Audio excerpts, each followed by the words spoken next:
නමෝ තස්ස භගවතු අරහතෝ සම්මා සම්බුද්දස්ස නමෝ තස්ස භගවතු අරහතෝ සම්මා සම්බුද්දස්ස නමෝ තස්ස භගවතු අරහතෝ සම්මා සම්බුද්දස්ස. ගෞරවනීය ස්වාමීන් වහන්සේලා වරක් ප්‍රමුඛ මහා සංඝරත්නයේ අවසරයි. ඉතින් අපි කලින් දවසේ වේදනාවේ ලක්ෂණය ගැන කතා කරා. ඒ වගේම වේදනාව ඇයි සර්වචිත්ත සාධාරණ චෛසිකයක් උනේ කියන එකත් වේදනාව වැදගත් වෙන්නේ ඇයි සංසාරෙට කියලා කතා කරා. ඒ වගේ අද තියෙන අපි වේදනා කෘත්‍ය රසය කතා කරන්නට මතක තියාගන්න පරමාර්ථ ධර්ම අතර අපි සමහරලාට කියලා තිනවා ලක්ෂණය සහ කෘත්‍ය රසය දෙක මාරු කරලා ඒ කියන්නේ එක වගේ කතා කරපු අවස්ථා තියෙනවා. ඉතින් මේ තමයි වේදනාවේ කෘත්‍ය රසය කියන එක සහ වේදනාවේ ලක්ෂණය කියන එක දෙකම සමානව තමයි පොත්පත්වල දක්වලා තියෙන්නේ. ඒක අපි විතරක් කියන එකක් නෙවෙයි. භාෂා ටීකා රචනා කරපු ජනකාභිවංශ කියන මහතෙරුන් වහන්සේ පවා ප්‍රකාශ කරනවා. ථේරවාද ග්‍රන්ථවල හැටියට වේදනාවේ ලක්ෂණය සහ කෘත්‍ය රසය කියන දෙකම එක සමානවයි දක්වලා තියෙන්නේ. සාමාන්‍යයෙන් ගත්තොත් කෘත්‍ය රසය කියලා කියන්නේ යම් කිසි ධර්මයක ලක්ෂණය නිසා ඒ විසින් සිදු කරන ලබන කෘත්‍යනේ. සම්පත්ති රසය කියලා කිව්වේ එය සිදු කිරීමට ඒ තුළ ඇති හැකියාව. එහෙම නැත්නම් ඒ කෘත්‍ය සිදු කිරීම නිසා පත්වෙච්ච අවස්ථාව. ක්‍රම දෙකකට අපි විස්තර කරා. ඒතර මේ විදිහට පරමාර්ථ ධර්මවල කෘත්‍ය රසය ලක්ෂණය සාමාන්‍යයෙන් දෙකක් ලෙස තමයි දක්වලා තියෙන්නේ. නමුත් වේදනාව සම්බන්ධයෙන් ඒක එකම විදිහටයි දක්වලා තියෙන්නේ. ඒක මම පාඩේ කියවන්න. ධම්මසංගිනී අටුවාවේ වේදනාවේ කෘත්‍ය රසය, ඒ කියන්නේ මේ ගන්න ඕනේ ඊයේ හෑන්ඩ් එක 4.95 4.95 ධම්මසංගිනී අටුවාවේ වේදනාවේ කෘත්‍ය රසය ලෙස දක්වා ඇත්තේ ආරම්මන රසය අනුභවණය කිරීමයි. නමුත් ආරම්මන රසය අනුභව කිරීම වේදනාවේ ලක්ෂණයේ බව කලින් දක්වා ඇත. තවද කජ්ජනීය සූත්‍ර අටුවාවට අනුව අරමුණු රසය විඳීම අරමුණු රසය අනුභව කිරීමමයි. එයට අනුව වේදිත ලක්ෂණය යනු තවත් ක්‍රමයකින් අනුභවන ලක්ෂණයමය. වේදේති इति අනුභවති. වේදිත ලක්ෂණාති අනුභවන ලක්ෂණා. තවද විසුද්ධි මාර්ග ටීකාවට අනුව සියලු වේදනාවලට පොදු ලක්ෂණයද ආරම්මන රසය අනුභව කිරීමයි. අනුභවනංච සබ්බ වේදනාන සාධාරණ ලක්ෂණන්ත. එබැවින් ධම්මසංගිනී අටුවාවේ දක්වා ඇති වේදනාවේ කෘත්‍ය රසය ඒ ස්වභාව ලක්ෂණයෙන් බව පෙනේ. මේක භාෂා ටීකා, ඒ කියන්නේ ධම්මසංගිනීට භාෂා ටීකා ලියපු ජනකාභිවංශ ස්වාමීන් වහන්සේ සඳහන් කළා තියෙනවා. වේදනාවේ කෘත්‍ය රසය සහ ලක්ෂණය ථේරවාදයේ හැටියට එකම විදිහකටයි දක්වලා තියෙන්නේ. දැන් වේදනාව කියලා කියව අපි මතක් කරලා ගත්තොත් වේදනාව සාමාන්‍යයෙන් හැඳින්වුවේ සිතෙන් අරමුණ කෙරෙහි අවධානය දෙනවා. වේදනාවෙන් අරමුණෙහි තියෙන රසය විඳ ගන්නවා. හැම අරමුණකම තියෙන ගුණයක් තමයි මේ ආරම්මන රසය කියන එක. ඒකට සංවේදී වීම, ඒක දැන ගැනීම තමයි මේ වේදනාවෙන් කරන්නේ. ඒකට කියනවා අනුභවණය කියලා. නැත්නම් විඳීම කියලාත් කියන්නට පුළුවන්. එතකොට මේ අපේ ධම්මසංගිනිය හම්බ වෙනවා ධම්මසංගිනී අටුවාවේ මේ වේදනාවෙහි ආරම්මන රසය විඳීම කියන එක සම්බන්ධයෙන් විශේෂ පැහැදිලි කිරීමක්. ඒ කියන්නේ අපි දන්නවා නාම ධර්ම පහළ වෙන්නේ එකිනෙක මිශ්‍ර වෙලා. එකිනෙක මිශ්‍ර වෙලා, එකිනෙක සංප්‍රයුක්ත වෙලා. එතකොට මේ දැන් උදාහරණයකට චිත්තුප්පාදයෙන් අරමුණක් අරමුණු කරනකොට අපි මේ නිමිත්ත අරමුණු කරනකොට ස්පර්ශයෙන් ඒට සංවේදී වෙනවා. එහි තියෙන ආරම්මන රසයට සංවේදී වෙනවා වේදනාව කියන චෛතසික ධර්මය. මේ වේදනාව උදාහරණයකට වේදනාවෙන් ඒකට සංවේදී වෙනවා. දැන් මෙතනදී පුරාණ අටුවාවේ නැත්තම් පැරණි අටුවාවල දක්වලා තියෙනවා වේදනාව විතරක් නෙවෙයි එයත් සමග පහළ වෙන අවශේෂ නාම ධර්මත් ආරම්මන රසය විඳිනවා කියලා. ඒක උපමාව දීලා තියෙන්නේ රජ්ජුරුවෝයි අරක් කැමියයි වගේ. අරක් කැමිය ආහාර පිළියෙල කරලා රජ්ජුරුවන්ට දෙනකොට සාමාන්‍යයෙන් ඉස්සර ක්‍රමේ නම් පොඩ්ඩක් රස බලන්නට ඕනේ. රජ්ජුරුව ඉස්සරහම රස බලන්නට ඕනේ. මොකද හේතුව වස මිශ්‍ර වෙනවා තියෙනවද කියලා බලන්නට. පොඩ බැලුවට පස්සේ තමයි රජ්ජුරුව විශ්වාසය ඇවිල්ලා හොඳට ආහාරය අනුභව කරන්නේ. එතකොට දැන් මේ දෙන්නගෙන් ආහාරයේ සම්පූර්ණ රසය සර්ව අනුභවණය සිද්ධ කරන්නේ රජ්ජුරුව. අරක් කැමියා පොඩ්ඩයි අනුභව කරන්නේ. මේ වගේ උපමාවක් ධම්මසංගිනියේ පුරාණ අටුවාවේ දීලා තියෙනවා. වේදනාව සහ අවශේෂ චෛතසික ධර්ම ආරම්මන රසය අනුභවණය කිරීම සම්බන්ධයෙන්. එතකොට කියලා තියෙන්නේ මෙහෙමයි. වේදනාව සර්ව සම්පූර්ණයෙන් ආරම්මන රසය අනුභව කරනවා. අවශේෂ ධර්මයෝ නාම ධර්මයෝ ආරම්මන රසය ඒකදේශයකින් තරමක් අනුභව කරනවා. මේක තමයි සාමාන්‍ය පාඨය. ඒක තමයි ධම්මසංගිනිය අපිට හම්බ වෙන්නේ. ධම්මසංගිනිය අටුවාවේ. ඉතින් වේදනාවේ ආරම්මන රසය 496 වේදනාවේ ආරම්මන රසය අනුභවන කෘත්‍ය ගැන ධම්මසංගිනිය පාඨය විශ්ලේෂණය කිරීම මෙහිදී වැදගත්. එයට අනුව ආරම්මන රස අනුභව කිරීම යන කෘත්‍යයට පැමිණි කල්හි වේදනාව සමග සම්ප්‍රයුක්ත අවශේෂ නාම ධර්මද ඒකදේශයකින් පමණක් ආරම්මන රසය අනුභව කරයි. ස්පර්ශය අරමුණු ස්පර්ශ කිරීම මාත්‍රයේද සංඥාව අරමුණු හැඳින ගැනීම මාත්‍රයේද චේතනාව සංවිධාන කිරීම මාත්‍රයේද විඥානයේ අරමුණු අනෙක් අරමුණු වෙන්කොට දැන ගැනීම මාත්‍රයේද සිදු කරයි. නමුත් වේදනාව ආරම්මන රසානුභවන කෘත්‍යෙහි තමන් අධිපති බැවින් සුදුසු බැවින්ද ඒකාන්තයෙන් ස්වාමි භාවයෙන් අරමුණු රස දැනගනී. අටුවාව මේ සඳහා උපමාවක් ඉදිරිපත් කරන අතර වේදනාව නානා රස බොජුන් අනුභව කරන රජතුමා බඳු බවත් අවශේෂ නාම ධර්ම නානා රස බොජුන් වල රස බලන අරක්කමියා බවත් හඳුන්වලා තියෙනවා. ඒතකොට මේ පාඩයෙන් දැක්වෙනවා මේ ආරම්මන රසය සහ සියලු නාම ධර්ම චිත්තුප්පාදයේ තියෙන සියලු නාම ධර්ම අතර සම්බන්ධතාවය පෙන්ලා තියෙනවා. සියලු නාම ධර්ම ආරම්මන රසයට සංවේදී වෙනවද? ඔක ගැටලුවක්. දැන් අපි දන්නවා ස්පර්ශයේ කෘත්‍ය තමයි අරමුණ ස්පර්ශ කිරීම. අරමුණ එක ලං වීම. ඒතකොට ස්පර්ශයත් ආරම්මන රස අනුභව කරනවද? සංඥාවත් අනුභව කරනවද? නැත්නම් මේක වෙන ක්‍රමයකටද මේ කියලා තියෙන්නේ කියන ගැටලුව අපිට මතුවෙනවා. එතනදී අපිට වැදගත් වෙනවා තේරවාද පොත්වල හැටියට මේ විස්තරය ක්‍රම තුනකට මේ වේදනාව සහ අවශේෂ නාම ධර්ම ආරම්මන රසයත් එක්ක තියෙන සම්බන්ධය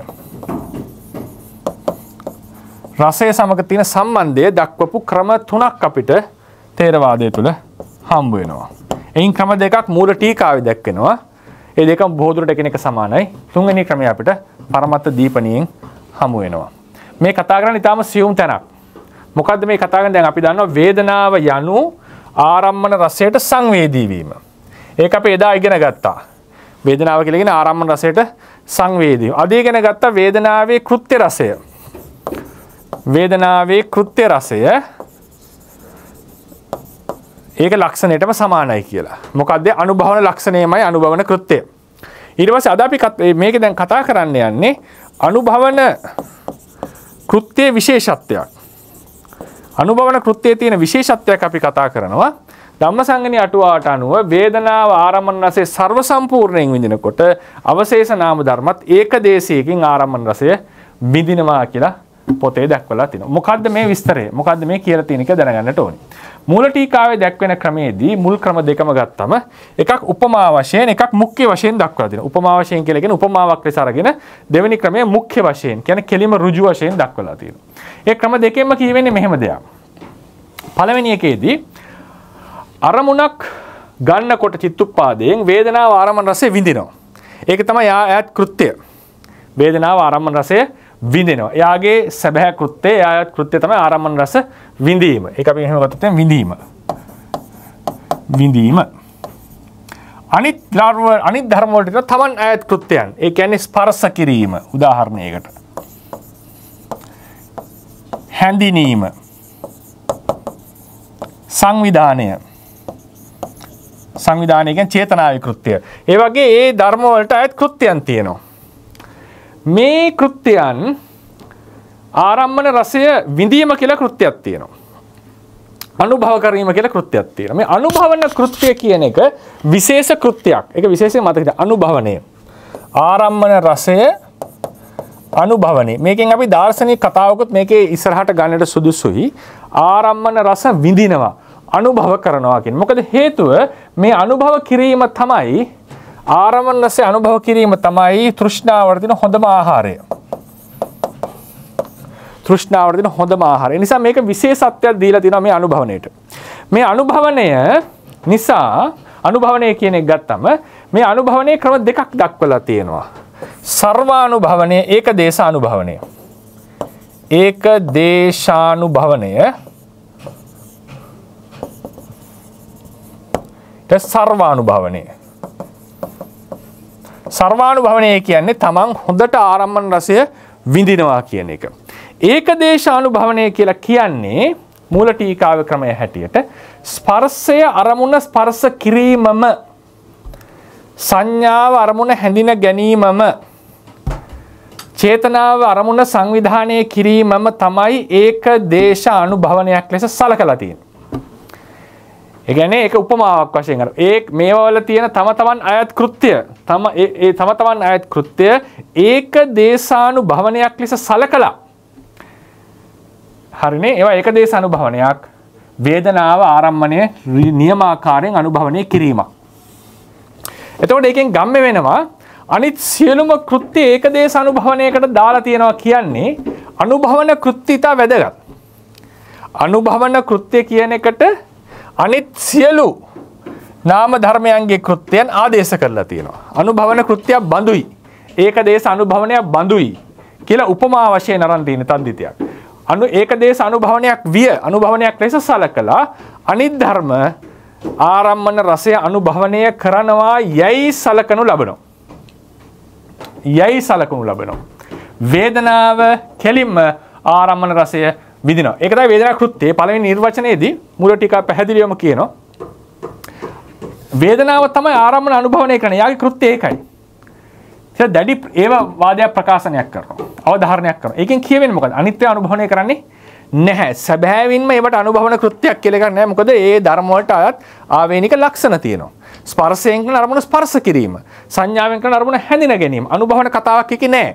නමුත් මේ අරමුණු රස විඳිනවා අනුභව කරනවා කියන කතාව අරමුණක් ගන්නවා වගේ එකක්. අරමුණක් එක්ක ගනුදෙනු කරනවා. අරමුණක් දැන් හිතන්නකෝ අරමුණක් කනවා වගේ අරමුණක් එක්ක හොඳට එකතු වෙනවා.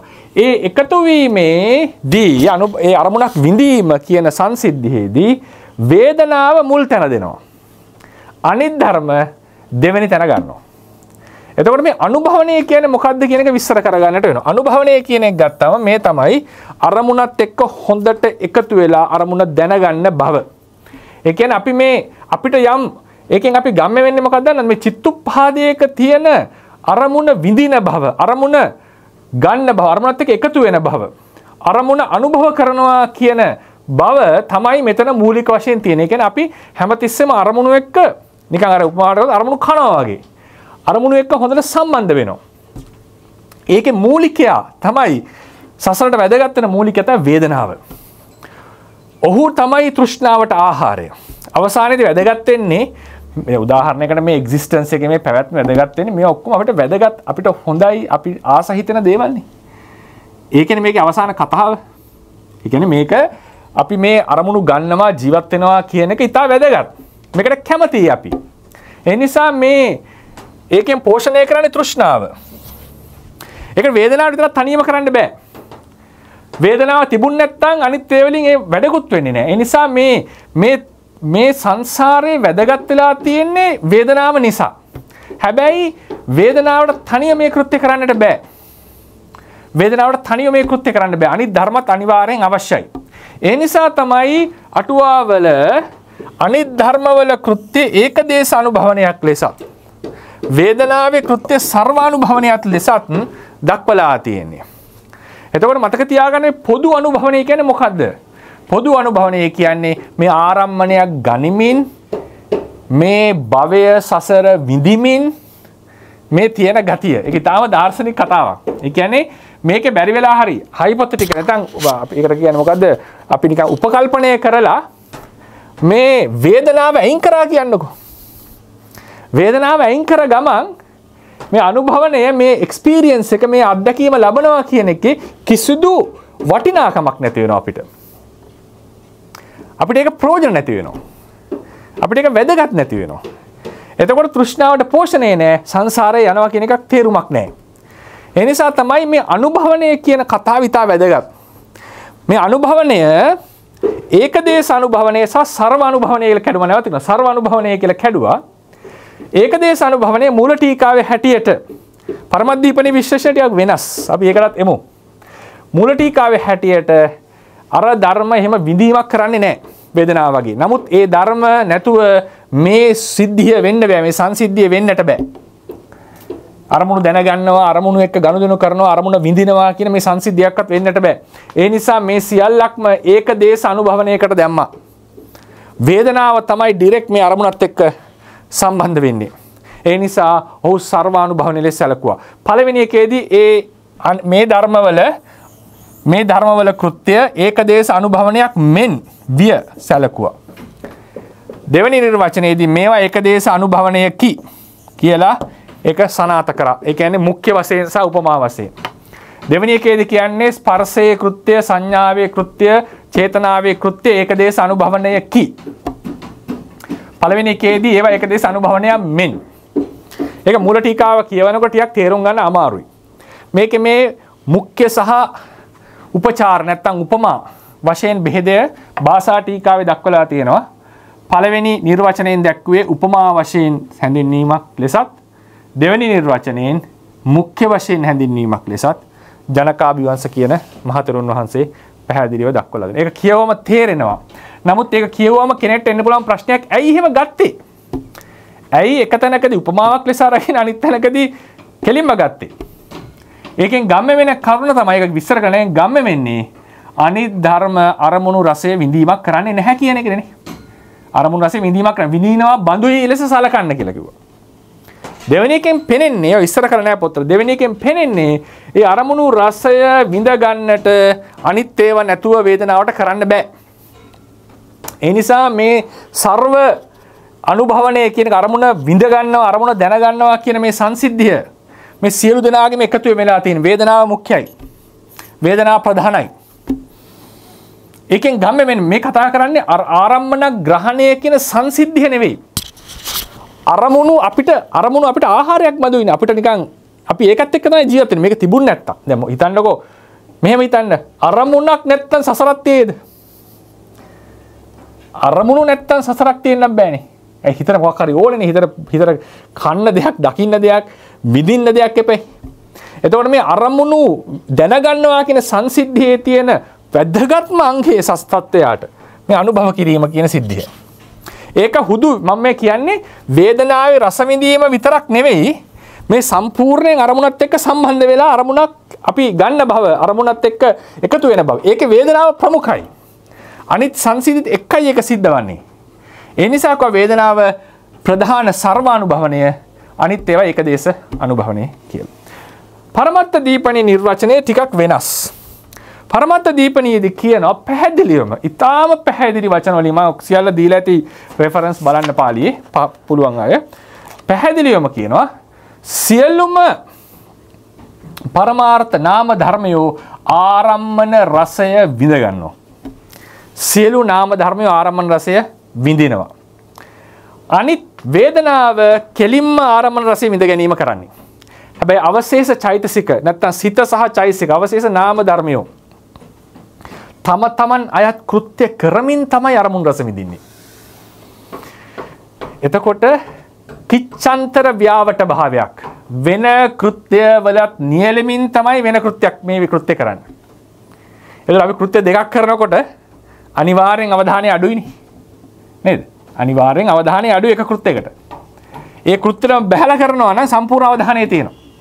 ඒ නිසා වේදනාවට ਸਰව සම්පූර්ණයෙන් ආරම්මන රසය විඳින්න පුළුවන් වෙනවා. අනිත් ධර්මයෝ හැඳින ගැනීම, ස්පර්ශ කිරීම, සංවිධානය කිරීම කියන අනෙකුත් කෘත්‍ය කරන අතරතුර තමයි ආරම්මන රසයට සංවේදී වන්නේ. මේක තමයි ඒක උපමාවට ටිකක් ගැළපෙන බවකුත් තියෙනවා. මොකද්ද?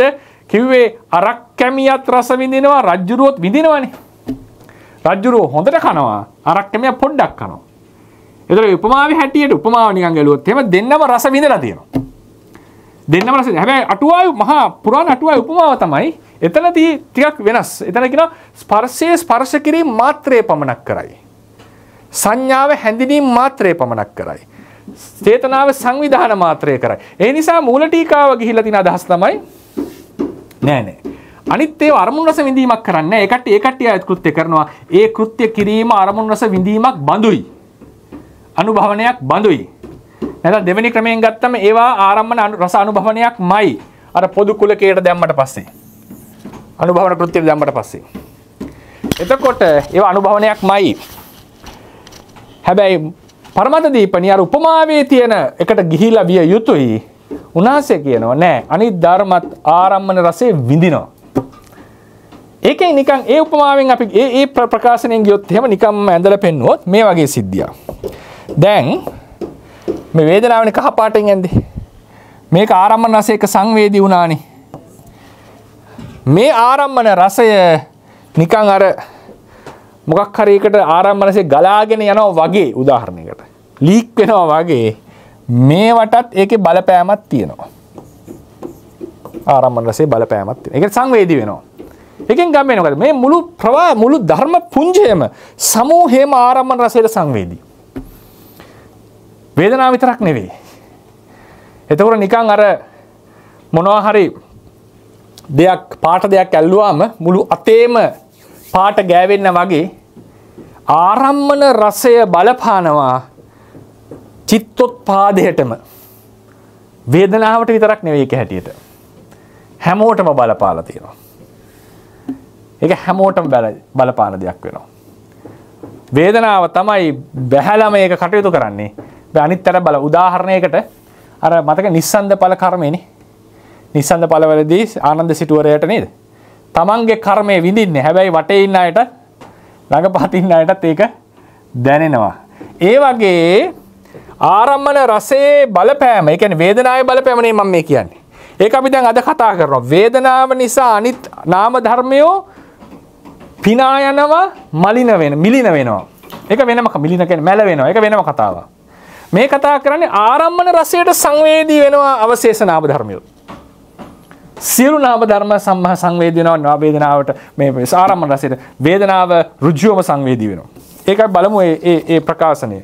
දෙවෙනි පිටුව බලන්න. 4.9 7.3 දෙවෙනි ක්‍රමය. පරමත්ත දීපනේ දක්වා ඇති පරිදි සියලු නාම ධර්ම ආරම්මනේ රසය අනුභව කරයි.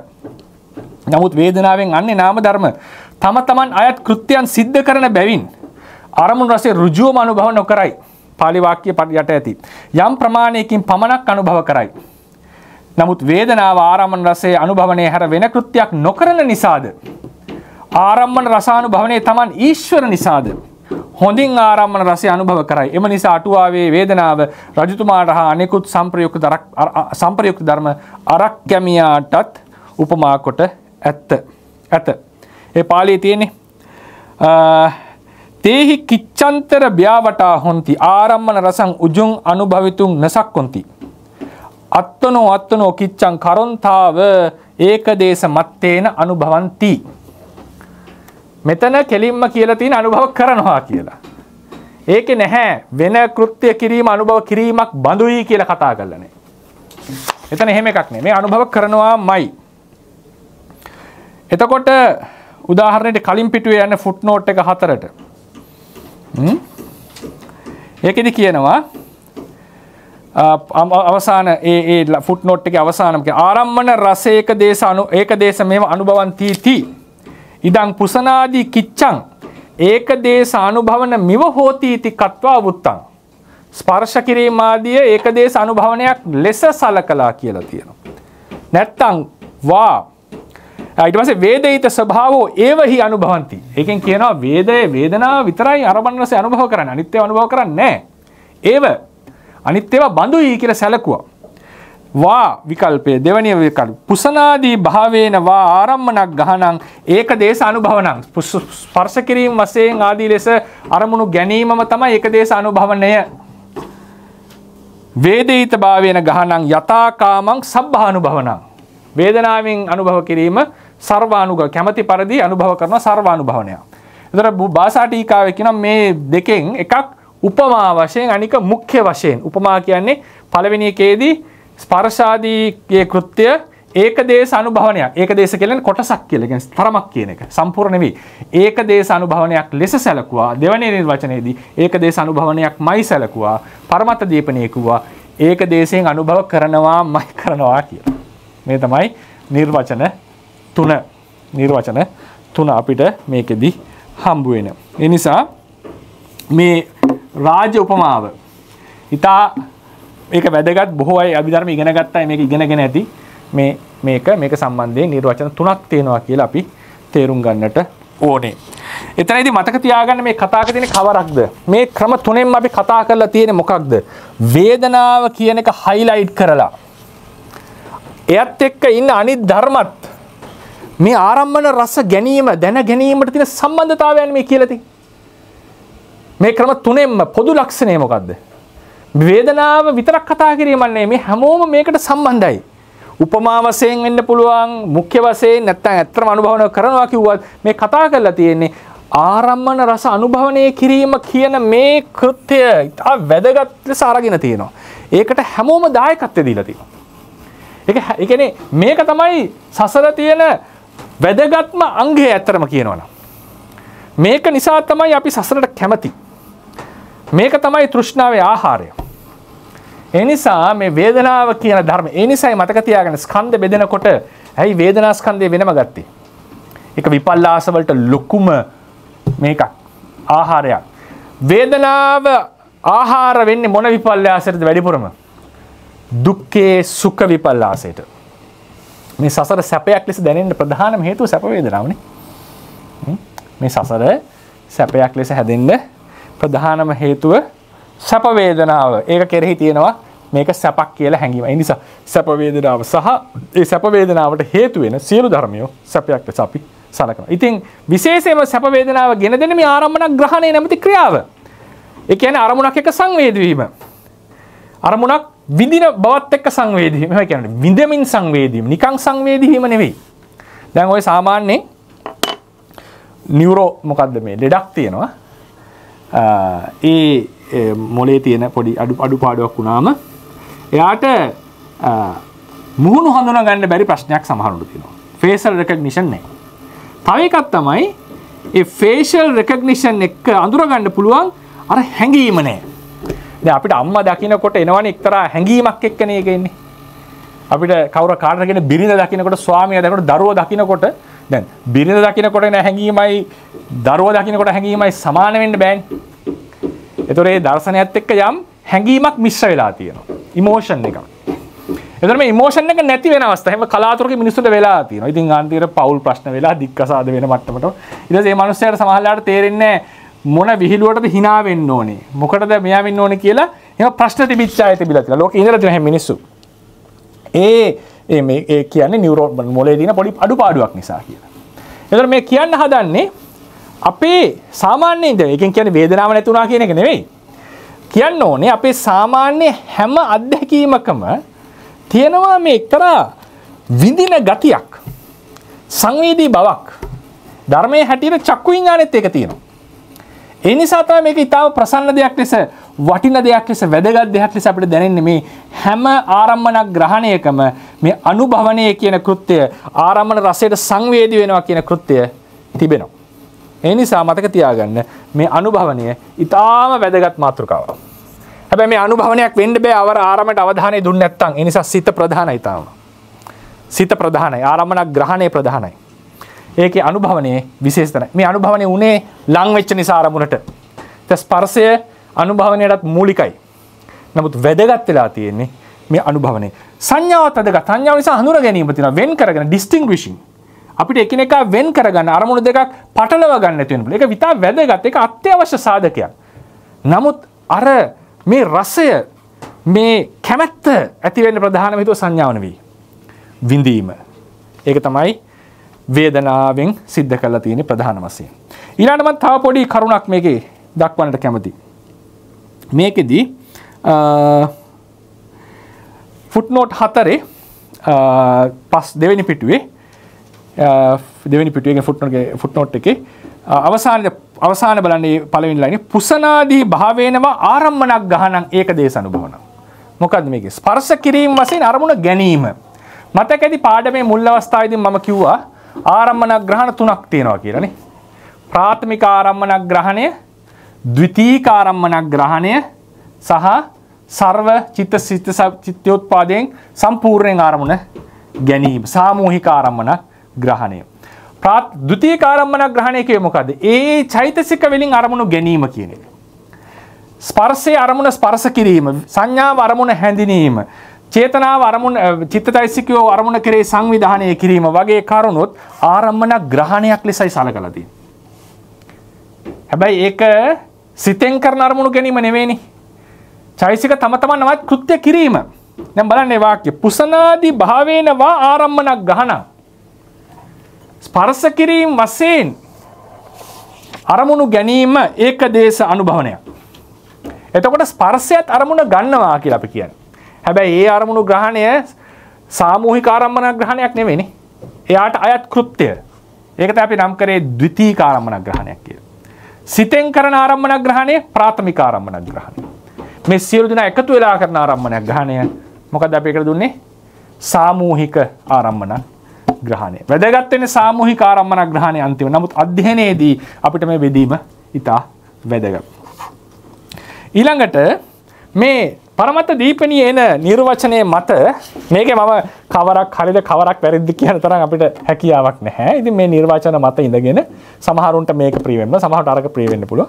මොකද කෙනෙක් චෝදනාවක් ගේන්න පුළුවන්. ස්වාමීන් වහන්සේ පරමත දීපණී හැටියට ස්පර්ශයේ ස්පර්ශ කිරීමට අමතරව අරමුණු රස විඳීම කියන්නේ කෘත්‍ය දෙකක්ද කියලා. කෘත්‍ය දෙකක් කරනවද? වෙන කෙනෙක් අයත් කෘත්‍යයක් මෙයා කරනවද කියලා ප්‍රශ්නයක් තියෙන්නට පුළුවන්. ඒ වගේ තැන් අපේ තියෙනවා ධර්මයේ. මජ්ක්‍ධිම නිකායේ අටුවාවේ දක්වලා තියෙනවා. ස්පර්ශය, චිත සහ විතර්කය. සිතට පුළුවන් අරමුණට නගින්න. සිතට පුළුවන් අරමුණට නගින්න. බෑ විතර්කයේ ඇති කල්හි විතර්කයේ තමයි ඒ දේ සිද්ධ කරන්නේ. විතර්කයේ නැති සමහර සිත් තියෙනවා. දෙපස් විඥාන. විශේෂයෙන්ම ඔක බලප දෙපස් විඥානයේ අරමුණ ආවා කියන්න පුළුවන් ළඟට. ဒုတိ ය ඥාණයෙන් එහාට අරමුණට නංවන්නේ කොහොමද කියලා මේකට නිර්වචන කීපයක් තියෙනවා. රේරුකාණේ ස්වාමීන් නිර්වචනයක් දීලා තිනවා. අටුවායම නිර්වචන තියෙනවා. එක නිර්වචනයක් තමයි ඒක තමයි පුරාණ අටුවා නිර්වචනය. සිතට පුළුවන් අරමුණට නගින්න. හැබැයි විතර්කයේ තියෙනකොට සිත වෙන කෘත්‍යයක් සිද්ධ කරනවනේ. සිත අරමුණ ගැනීමක් සිද්ධ කරනවා. විතර්කයේ කරන්නේ අරමුණට නැංවීම විතරයි. ඍජුවම ඒ කෘත්‍යයට යෙදිලා ඉන්නේ. විතර්කයේ නැති තැන සිතට පුළුවන් අරමුණට නගින්න. එතකොට මේ කියලා තියෙන්නේ සිත කියන ධර්මය අරමුණට අවධානය දීම සහ නැගීම කියන කෘත්‍ය දෙකම සිද්ධ කරන්න පුළුවන්. ඒ නිසා මතක තියාගන්න ධර්මයේ හැටියට මේ සාමාන්‍යයෙන් කතා නොවන මාතෘකා සියුම් තැන් සියුම් අධ්‍යයනය කරනකොට සමහර ධර්මවලට කෘත්‍ය සමහර කෘත්‍ය කරන්නට හැකියාවක් තියෙන බව දක්වලා තියෙනවා. ඒ නිසා මේක එකපාර ප්‍රතිෂේධ කරන්න පුළුවන් කතාවක් නෙවෙයි. වේදනාවෙන් අන්නේ ධර්මත් ආරම්මන රස විඳිනවායි කියන කතාව. ඒක අපි දන්නවා සාමාන්‍යයෙන් මොලෙත් තියෙන එකක් නෙනේ. මොලේ පිළිබඳ විශේෂඥයෝ ඉන්නවා මේක ශ්‍රවණය කරනවා මම දන්නවා. ඒක දන්නවා ඇති. ඒ කියන්නේ එකම කොටසකින් කෘත්‍ය දෙක තුනක් කරන්නට පුළුවන්. සමහර මේවල එකක් නැති වෙනකොට එක කොටසක් නැති වෙනකොට වෙන කොටසක් එක ඇඩැප්ට් කරගන්නවා. ඒ බැරි අරය කරා යුතු කෘත්‍යය නැති වෙනකොට වෙන කැලලක් ඒක කරනවා. එහෙම තියෙන අපේ ශරීරයේත් එහෙම සමහර අවයවවල. ඒ වගේ චිත්තචෛසිකවලත් එබඳු බවක් තේරවාදය තුල පෙනෙනවා. මේ තුන්වෙනි නිර්වචනයේ මත පොඩක් දාර්ශනික පැත්තකට යන්න කැමතියි. මම කියවන්න. මෙම දෙවනි අර්ථ විවරණයට අනුව පැහැදිලි වන කරුණක් නම් චිත්තෝපාදයකින් අරමුණක් ගන්නා විට චිත්තෝත්පාදයේදී සියලු නාම ධර්ම ගනු ලබන අරමුණෙහි ආරම්මන රසයට සංවේදී වන බවයි. ඒක මත ඉඳලා අපි කතා කරොත් එබැවින් අරමුණේ ඇති ඉෂ්ට අනිෂ්ට බව මුළු චිත්තෝත්පාදයේම දැනෙන බවයි. එබැවින් ඉෂ්ට අරමුණු ගැනීම මුළු චිත්තසංතානයේටම ඒ කියන්නේ එක වෙලාව එක සිතයින් තියෙන්නේ චිත්තෝත්පාදේ මුළු චිත්තසංතානයේටම පහසුව ගෙන දෙන්නක් වන අතර අනිෂ්ට අරමුණු ගැනීම මුළු චිත්තසංතානය ඒ කියන්නේ සියලු නාම ධර්ම වලට පීඩාකාරී වේ. අරමුණු ගැනීමේදී මේ ආකාරයෙන් දැනෙන පීඩාකාරී බවට හෝ පහසුවට පුද්ගලයාගේ ආකල්පයේ බලපාන්නේ නැහැ මතක තියාගන්න. ඒක අදාළ නැහැ. අරමුණෙහි ඉෂ්ට අනිෂ්ට භාවයේ මේ සියල්ලට දැනෙනවා. නිකන් අර මේක ක්ලික් වෙනවා වගේ උදාහරණයකට මම ගත්ත එකයි. ඒක දැනෙනවා. එතකොට රහත් වෙලා හිටියත් අප්‍රසන්න අරමුණක් නම් පීඩාකාරී. ප්‍රසන්න අරමුණක් නම් පහසුයි. රහතන් වහන්සේ නමක් වුවද අනිෂ්ට අරමුණක් ගන්නා විට උන්වහන්සේගේ නාම ධර්ම අරමුණෙහි අනිෂ්ට ආරම්මන රසයට සංවේදී වීම නිසා රහත් సంతානයේටද පීඩාකාරී බව දැනේ. පීඩාකාරී බව දැනෙනවා. දැන් උන්වහන්සේට කායට මොන හරි දැනුණා නම් නේද? ඒ පීඩාකාරී භව එතන තියෙනවා. උන්වහන්සේට අනිෂ්ට ගන්ධයක්, අනිෂ්ට රූපයක් දකිනකොට ඒකේ පීඩාකාරී භවට සංවේදී වෙනවා උන්වහන්සේ. ඒක නැහැ නෙවෙයි. ඒක ආකල්ප අදහලවන්නේ නැහැ. එතකොට මානසිකයේදී පොඩි වෙනසක් තියෙනවා. ඒක අපි කතා කරනවා ඊළඟට. මානසිකයේදී අද අපි කතා කරනවා මේ මාතෘකාව. එතකොට ඒකෙදි කොහොමද මේ සංකල්පය වැදගත් වෙන්නේ කියලා. අනිෂ්ඨ අරමුණක් ගන්නා විට උන්වහන්සේගේ නාව ධර්ම අරමුණෙහි අනිෂ්ඨ අරමුණ රසයට සංවේදී වීම නිසා ඒ సంతානේ රහත් సంతානේද පීඩාකාරී බව දැනේ. දෝමනස්සේ හටගන්නේ රහත් సంతානේ. මතක තියාගන්න. නමුත් ඒ సంతානේහි කායික වේදනාව හටගන්නවා. හැබැයි ඒ වගේම මතක තියාගන්න. දැන් උදාහරණයක් දරුණු කායික වේදනාවක් ඇවිල්ලා උන්වහන්සේගේ මනසින් ඒක උපේක්ෂා සහගතව ගත්තත් ඒකේ තියෙනවා ඒ පීඩාකාරී බව. ඒක නැතුව නෙවෙයි. පීඩාකාරී බව තියෙනවා. රහත් సంతානද පීඩාකාරී බව දැනේ. ඒ බැවින් රහතන් වහන්සේ නමක් වූද අනිෂ්ඨ අරමුණු සේවනයෙන් වළකි. උන්වහන්සේ මේ දුවලා ගිහලා ගින්දරේ අත දාන්නේ නැහැ. මොකද උන්වහන්සේ උනත් මොනවා හරි ප්‍රශ්නයක් එනවා. ඒකේ වළකින. දැන් බුගලන් ස්වාමීන් වහන්සේගෙන් අහුවනේ බුදුරජාණන් වහන්සේ. කමනීයං යාපනීයං. නමේ භන්තේ කමනීයං නයාපනීයං. මට යැපෙන්න බෑ. මට අමාරුයි කියලා උන්වහන්සේ කෙලිම කිව්වා. ඒ නිසා මතක තියාගන්න මේ සම්පූර්ණයෙන් මේ චිත්තුප්පාදයට දැනෙන බව මුළු චිත්ත සංතානයේටම ඒක බලපානවා. එතකොට ඒක පහසුවක් නෙවෙයි. ඊළඟට මූල ටීකාවේ දක්වන මේ නිර්වචන වලින් පැන නැගින ගැටලුවක් ගැනත් පොඩි සැලකිල්ලක් දක්වලා මම ඊළඟ හැන්ඩ් අවුට් එකට යනවා. ඒක මම කියවන්නම්. මෙහිදී පැන නැගිය හැකි ගැටලුවක් නම් ආරම්මන රස අනුභවනේ වේදනාව ඊශ්වර වන්නාසේ අරමුණ ස්පර්ශ කිරීම, අරමුණ හැඳින ගැනීම යනාදී ක්‍රියාවල ස්පර්ශ සංඥාදී ඊශ්වර බවක් දැක්කිය හැකි දෙයක් නැහැ. දැන් අපි කියන්නේ අනුභවන කෘත්‍ය වෙන් කළා ගත්තනේ අපි. අනුභවන කෘත්‍යයේ වේදනාව ඊශ්වරයි, අනිත්‍යයි අනීශ්වරයි. එතකොට පුසන කෘත්‍යයේ ස්පර්ශ කිරීමේ කෘත්‍යයේ ස්පර්ශය ඊශ්වරයි, අනිත්‍යයි අනීශ්වරයි කියලා කියන්න බැරිද? හැඳින ගැනීම එහෙම කියන්න බැරිද? ඒකට පිළිතුර නම් සාමි අනුභවනේ විතරයි මේ කතා කරේ. අනුභවනයක් මේ කතා කරලා තියෙන්නේ. ස්පර්ශ කිරීමක් ආදිය නෙවෙයි. අනුභවණය ලැබෙන්නේ ආරම්මන රස අනුභවන කෘත්‍ය කරන සිදු කරන වේදනාවේ පමණි. අනෙක් ධර්මවල තම තමන් නවත් කෘත්‍යයන්හි අධිපති බව නිසා එම කෘත්‍ය සිදු කිරීම සාමි අනුභවණයක් ලෙස නොසැලකිය යුතුයි. සාමි අනුභවණය කියන වචනයට සීමා කරලා මේ කතා කරන්නේ. හැබැයි කවුරු හැවුවොත් සාමි පුසනයක් කරන්නේ නැද්ද? සාමි හැඳින ගැනීමක්, ස්වාමි වූ හැඳින ගැනීමක් කරන්නේ නැද්ද? එහෙම බෙදීමක් කරන්නේ නැහැ බුදුරජාණන් වහන්සේ. මොකද හේතුව මේ කෘත්‍ය තමයි ඉන්ද්‍රිය වශයෙන් සැලකිය යුත්තේ කියන එක උන්වහන්සේගේ තීරණයක්. ඇයි ඒ තීරණයට ආවේ? ඇයි ඒ බෙදීම ආවේ කියන එක උන්වහන්සේගේ දෙයක්. ඒක විශ්ලේෂණය කරන්න ගිහිල්ලා නැහැ තේරවාදය තුළ. ඒ කියන්නේ උදාහරණයකට ඇයි මානය ආශ්‍රවයක් නොඋනේ කියලා අහුවොත්. අර තුන විතරක් ගත්තේ ඇයි? ඒකට නිර්වචන තියෙන එක එක විග්‍රහයට. නමුත් සියලු විග්‍රහයට ඒක ගන්න බෑ අපිට. අමාරුයි. ඒ නිසා තමයි අනුටීකාවේ කියලා තියෙන්නේ ඒවා සද්ධෙය අර තියෙන්නේ සිද්ධිවලදී සද්ධෙය මොකද ඒ කිව්වේ අපි ඉගෙන ගත්ත මොකද්ද මේ කෙලින්ම මේ ප්‍රත්‍යක්ෂ අනුමාන සද්ධෙය සිද්ධි කියලා ඉගෙන ගත්තා. සද්ධෙය විශ්වාස කළ යුතුයි කියලා. හරිනේ? ඒවට එන්නේ සද්ධෙය තැනට. ඒ කියන්නේ ඇයි මේවා විතරක් මෙහෙම ඇයි ඉන්ද්‍රිය 22ක් උනේ? ඇයි ඉන්ද්‍රිය 23ක් කරේ නැත්තේ? කියලා අහුවොත් ඒක බුදුරජාණන් වහන්සේ තමයි මේ බෙදීම සිද්ධ කරලා තියෙන්නේ. ඒ නිසා අනුභවණය ලැබෙන්නේ මේ වේදනාව අයත් කෘත්‍යෙහි පමණයි. මම හිතලා පැහැදිලි වන්නට ඇති කියලා මේ තමයි වේදනාවෙහි කෘත්‍ය රසය සම්බන්ධයෙන් පොදු විවරණය. ඊළඟට අපි එනවා වේදනාවේ බෙදිය හැකි ක්‍රම දෙකක් ගැන දක්වලා තියෙනවා. මේ ඊට පස්සේ මේ අනුභවන කෘත්‍යෙම ඉන්ද්‍රිය වශයෙන් අරගෙන කතා කරනවා දැන්. ඉන්ද්‍රිය වශයෙන් බොහෝ දුරට අභිධර්ම ඉගෙන ගත්ත පිරිස් දන්නවා වේදනාවේ ભેද දෙකක් තියෙනවා නේද? වේදනාව කියන එක බෙදනවා අපි අනුභවන වශයෙන් සහ ඉන්ද්‍රිය වශයෙන්. අනුභවන වශයෙන් ගත්තම වේදනාව තුන් වැදෑරුම්. බොහෝ අය දන්න දෙයක් මේක. එකක් තමයි සුඛ, දුක්ඛ,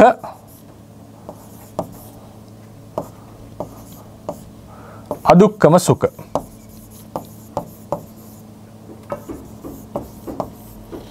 මේ තමයි අනුභවණය. ඒ කියන්නේ ඉෂ්ඨාරම්මන රසය අනුභව කිරීම සුඛ වේදනාව, අනිෂ්ඨාරම්මන රසය අනුභව කිරීම දුක්ඛ වේදනාව, මධ්‍යස්ථාරම්මන රසය අනුභවණය කිරීම අදුක්ඛම සුඛ වේදනාව. ඉන්ද්‍රිය වශයෙන් ගත්තම ඒ කෘත්‍ය ඩිපාර්ට්මන්ට්ස් ටිකක් කඩනවා බුදුරජාණන් වහන්සේ. මේ ඩිපාර්ට්මන්ට් එකේ මේ අංශෙහි මොහු තමයි වැදගත්. මොහු තමයි වැදගත් කියලා කතා. ඇයි එහෙම බෙදුවේ කියන එක වෙනම කතාවක්. දැන් චක්ෂුව ඉන්ද්‍රියක් වෙලා තියෙනවා. පඨවි ඉන්ද්‍රියක් වෙලා නැහැ. පඨවි ධාතු ඉන්ද්‍රියක් වෙලා නැහැ. පඨවි ධාතු හැබැයි සියලු රූප කලාපයේ මූලිකයක්. මොකද ඒක ඉන්ද්‍රියක් ලෙස කතා කරලා නැහැ. ඉන්ද්‍රිය වෙන්නේ අර චක්ෂුව විතරයි. ඒක නිකන් අර ආත්ම සංඥාව ඇතුලේ කවුරු හරි කෙනෙක් ඉන්නවා කියන හැඟීම අධිපතියෙක් ඉඳගෙන මේක ඇතුලේ ආත්මයක් වැඩ කරනවා කියන සංඥාව දුරු කරන්න ඉන්ද්‍රිය කතාව දීලා තියෙනවා. ඒ නිසා උන්වහන්සේ තමයි තීරණය කරලා දෙන්නේ මේ ටික තමයි ඉන්ද්‍රිය වශයෙන් යන්නේ කියලා. එතකොට ඒකෙදි ඉන්ද්‍රිය භේදයේදී සුඛය කැඩෙනවා අපහු මොකද්ද? සුඛ සෝමනස්ස කියලා. දුක්ඛය කැඩෙනවා දෙකට. දුක්ඛ දෝමනස්ස. අදුක්ඛම සුඛය අපි ගන්න උපේක්ෂාව කියලා. මේක තමයි සාමාන්‍ය බෙදීම. සුඛ දුක්ඛ අදුක්ඛම සුඛ කිව්ව අනුභවන ભેදයෙන් ඉන්ද්‍රිය ભેදයෙන් සුඛය සුඛ සෝමනස්ස කියලා කතා කරා. දුක්ඛය දුක්ඛ දෝමනස්ස කියලා කතා කරා. උපේක්ෂාව අදුක්ඛම සුඛය උපේක්ෂාව ලෙස කතා කරා. සුඛය හැමතිස්සෙම ඉන්ද්‍රිය ભેදයෙන් කායිකයි. සුඛය සෝමනස්සය මානසිකයි. දුක්ඛය ගත්තම දුක්ඛ දෝමනස්ස දෙකෙන් දුක්ඛය කායිකයි. දෝමනස්සය මානසිකයි. උපේක්ෂාව කියන එක සාමාන්‍යයෙන් ගන්නේ මානසික කියලා. නමුත් ඒකේ බෙදීමක් තියෙනවා. තව ක්‍රමයකින් කායික සහ මානසික කියලා දෙකටම ගන්න පුළුවන්. ඒ කියන්නේ උපේක්ෂා වේදනාව සහිත දෙපස් විඥානයේහි චක්කු සෝත ගාන ජීවහා කියන වේදනා සිත්තල වේදනා ටික කායික ලෙස ගන්න ක්‍රමයක් තියෙනවා. ඒතකොට කායික උපේක්ෂාවක් ලෙස කතා කරනවා. ඒ කායික උපේක්ෂාව ගන්නේ ඒ පංචේන්ද්‍රයන්ගෙන් චක්කු සෝත ගාන ජීවහා විඥානවල පහළන උපේක්ෂාව. කීක පොඩ්ඩක් සරලව කතා කරයිද? ඒ වේදනාව කායික වේදනාවක් ලෙස ගන්න ක්‍රමයක් තියෙනවා. තව කායික උපේක්ෂාවක් ගැන කතා කරනවා විපස්සනා ණය ක්‍රමේදී. ඒ කියන්නේ අපි දැන් උදාහරණයකට මහා සිසය අඩුවෙන් විස්තර කරන එකක්.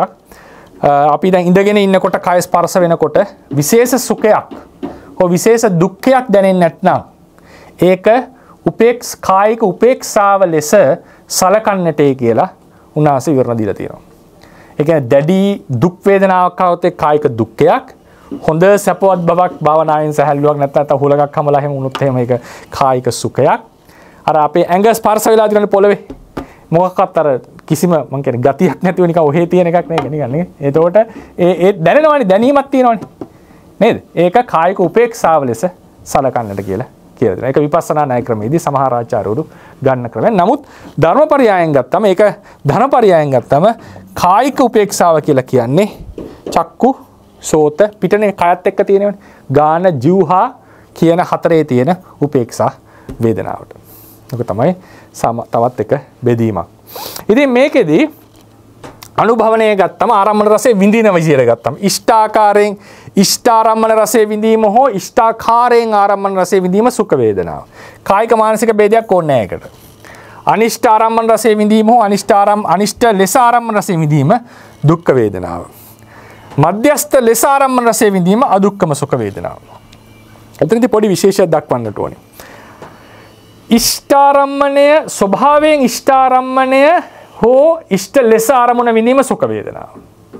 ස්වභාවයෙන් අනිෂ්ඨාරම්මණය හෝ අනිෂ්ඨ ලෙස ආරමුණ රස විඳීම දුක්ඛ වේදනාව. අදුක්ඛම සුඛයේදී කියන්නේ මධ්‍යස්ථ ලෙස විඳීම. මොකද හේතුව ස්වභාවයෙන්ම ඉෂ්ඨත් නොවිත් අනිෂ්ඨත් නොවිත් ආරමුණක් තියෙනවා.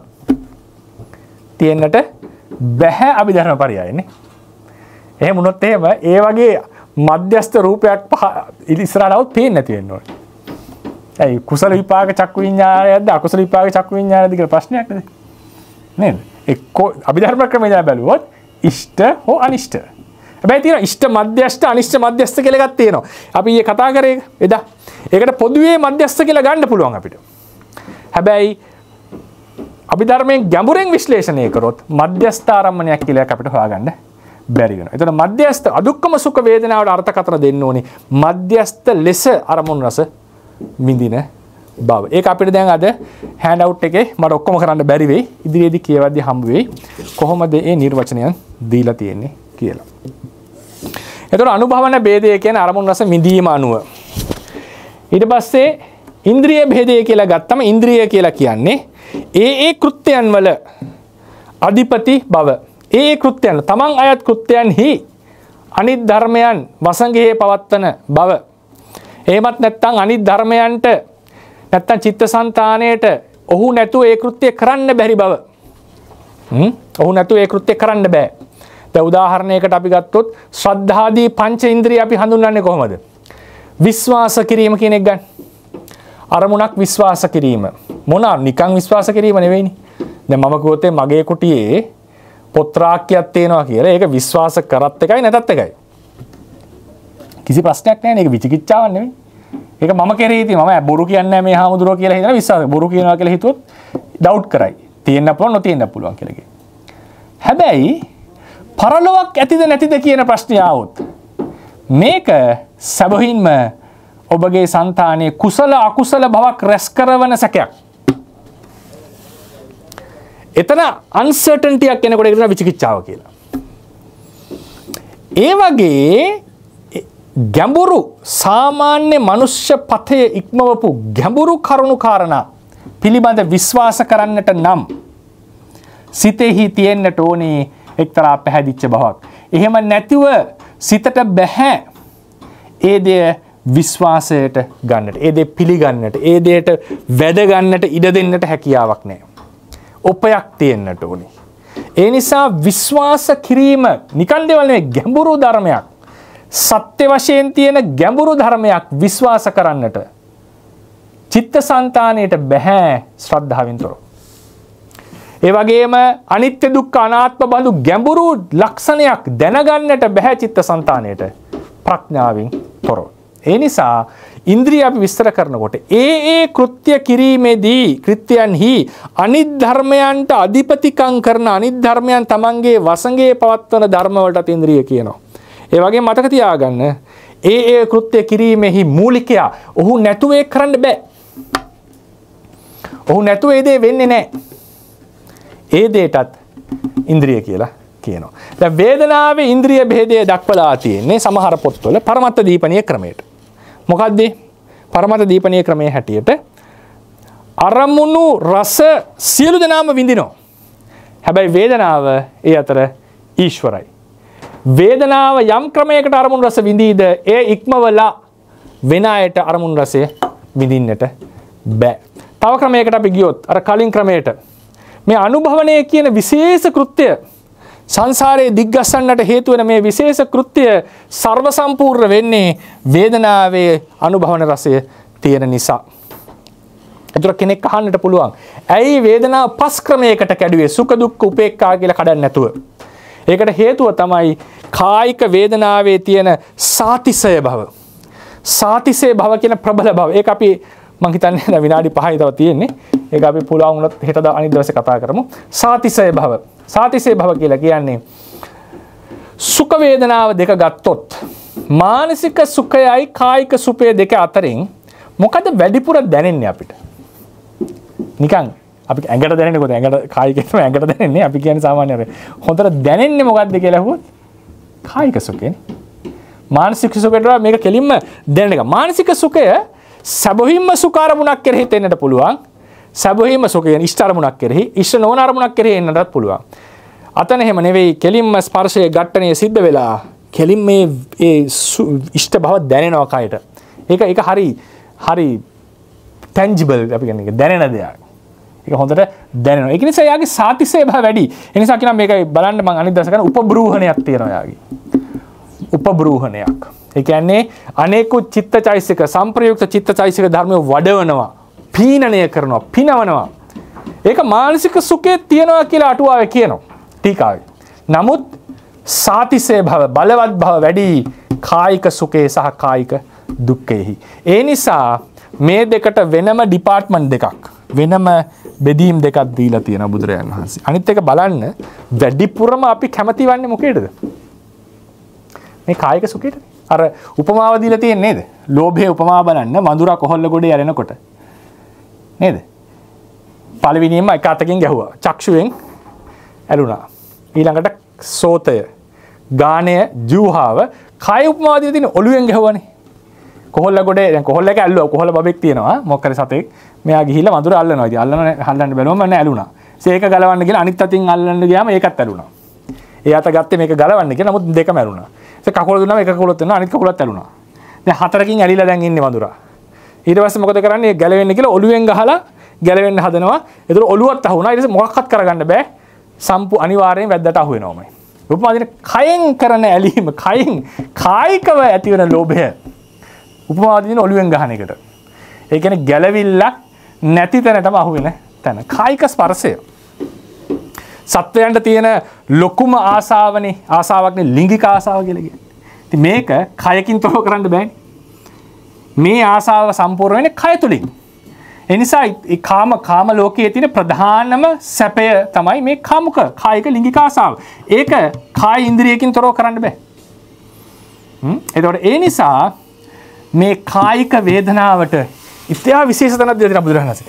ඒ වගේම කායික දුක්ඛේ තරම් අපි බය වෙන දෙයක් නෑ තව. රජවරු උනත් සාමාන්‍යයෙන් ඉතින් දුක දෙන්නේ කයටනේ. මානසිකව දෙනවා ඉතින් හිර කරවලා.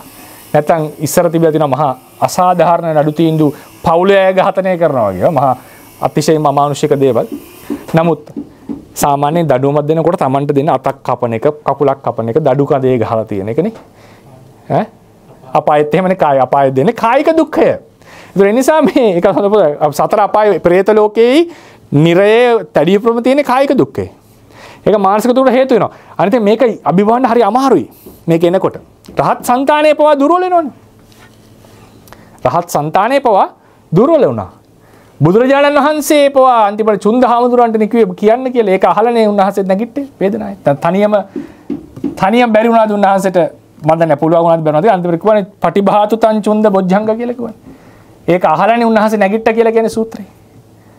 නේද? එතකොට කායික දුක්ඛය එනකොට సంతාන හීන වෙනවා. ඒ නිසා මේ සුඛ දුක්ඛ කියන අංශ දෙක වෙනම ඩිපාර්ට්මන්ට් දෙකක් දෙන්නට සුදුසුයි. ඒ නිසා ඊට පස්සේ සෝමනස්ස දෝමනස්සය උපේක්ෂාව පොදුවේම ගත්තා. මොකද අර තරම් කායික සුඛ දුක්ඛේ තරම් ප්‍රබල නෑ චක්කු සෝත ගාන જીවහා වලින් ඇති වෙන සංවේදනා. අර තරම් ඒකට දැන් කොච්චර රසන රූපයක් වුණත් ඕක අල්ලනකම් ඒ හැඟීම එන්නේ නෑ. ඒ නිසා ඒ අර ටික මේ කායික එකට වෙනම තැනක් දුන්නා. ඒ දැන් ඉන්ද්‍රිය භේදය. මම අනිත් දවසේ දැන් දේශනාව අවසන් කරන්න. මේ ඉන්ද්‍රිය භේදයේ යටතේ කායික මේ වේදනා පහේ හෙට දවසේ මම අනිත් දවසේ සඳුදා කතා කරනවා. කෘත්‍ය රසය සහ ප්‍රස්තුපස්ථානය, පච්චුපට්ඨානය. මේ පච්චුපට්ඨානය කතා කරනකොට අස්සාද ආධීනව කියන මාතෘකාවත් කතා කරන්නට තියෙනවා. පච්චුපට්ඨානය යටතේ. ඊපස්සේ කායික කෘත්‍ය රසය කතා කරනකොට ඒකත් චිත්තසංතානට බලපාන ඇති තවත් ගැඹුරු කායික සහ මානසිකව ඇති වෙන මේ ભેදය කතා කරන්න පුළුවන්. ඒක කියවලා ඉන්න බලන්න. හෑන්ඩ් අවුට් එක මම අනිත් දවසේ ප්‍රතිපස්ථානෙට ලබා දෙයි සඳුදා අපි සිද්ධ කරනකොට. එහෙනම් මම දේශනාව අවසන් කරනවා. අද දවසෙත් වැදගත් කරුණු කාර්යයක් කතා කරා. මුලින්ම මතක් කරා වේදනාවේ කෘත්‍ය රසය සහ ලක්ෂණය සමානයි කියලා. කෘත්‍ය රසයයි ලක්ෂණය සමාන ලෙස දක්වලා තියෙනවා. ඊළඟට ආරම්මන රස අනුභවණය ගැන එන ධම්මසංගිනී පුරාණ අටුවාවේ වෙන කතා ප්‍රවෘත්තිය උපමාව රජ්ජුරුව සාරක්කමියාගේ ඒක පිළිබඳ නිර්වචන තුනක් තියෙනවා කියලා අපි කතා කරා. ඒ නිර්වචන තුනෙන්ම මේ අනුභවණය කියන සංසිද්ධිය ඉතා වැදගත් ලෙස කතා කරනවා. මොකද ඒක තමයි සසරට තෘෂ්ණාවට හොඳම පෝෂණය. ඊළඟට ඒකදේශ අනුභවණය සහ සර්වානුභවණය කියන එක ක්‍රම තුනකට අපේ තේරවාදයේ කතා කරලා තියෙන උපමාවක් ලෙස අරගෙන අනිත් ධර්මයන්ගේ කෘත්‍ය ඒකදේශ අනුභවණයක් මෙන් සලකලා තියෙනවා. අනිත් ධර්මයන්ගේ කෘත්‍ය ඒකදේශ අනුභවණයක් කියලා සලකලා තියෙනවා. මූල ටීකාවේ පරමත දීපණී හැටියට අනිත් ධර්මයොත් ඒකදේශ වශයෙන් ආරම්මන අනුභවණය කරනවා කියලා සලකලා තියෙනවා. මේ තමයි සියුම් බෙදීම් තුන. ඊට පස්සේ ඒක අනුව ඒ අනුභව කරනවා කියන තැන ගත්තම අපිට අපි කියන තැන ඉඳන් හිටියොත් එහෙම මුළු චිත්ත සන්තතියටම නැත්තම් චිත්තසයිසික ධර්ම සමූහයටම ආරම්මන රසය දැනෙන බව තේරෙන්න පටන් ගන්නවා.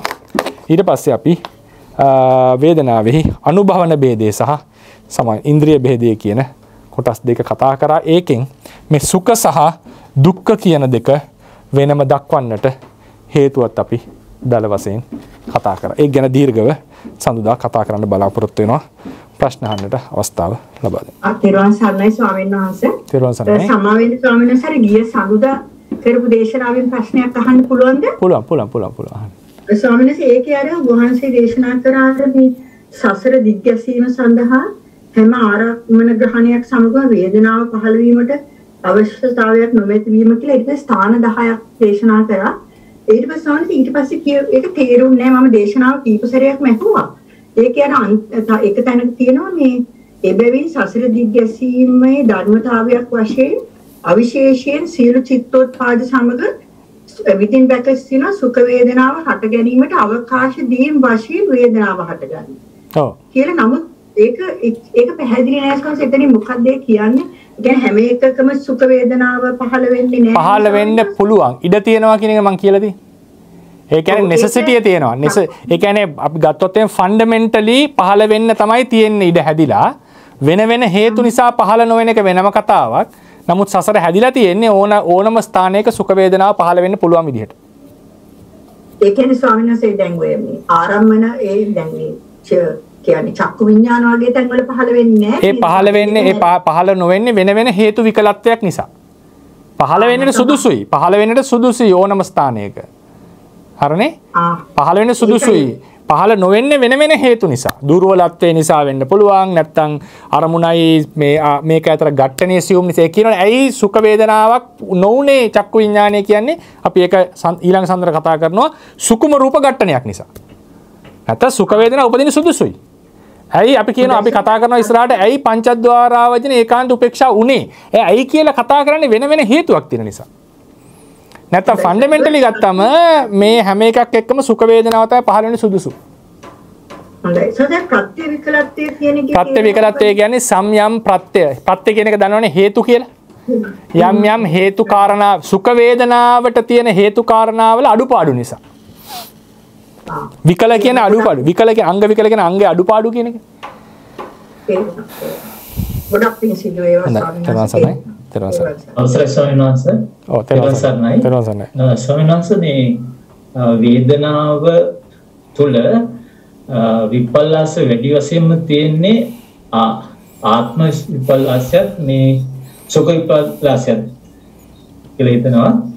වේදනාව ගැන තුල නෙමෙයි වේදනාව ගැන. ඔව් හරි. ඒ නිසා තමයි ඒක මේ දුක්ඛ සත්‍යයට අයිති වෙන්නේ කියන එකත් හිතනවා. මෙහෙමයි ආත්ම විපල්ලාසයේ ලොකුවට බලංග සංඥාව මහත්මයා. ආත්ම විපල්ලාසය වේදනාව නිසා එනවා රූපේ නිසාත් වෙනවා ආත්ම ඔක්කොම නිසා ආත්ම විපල්ලාසය එනවා.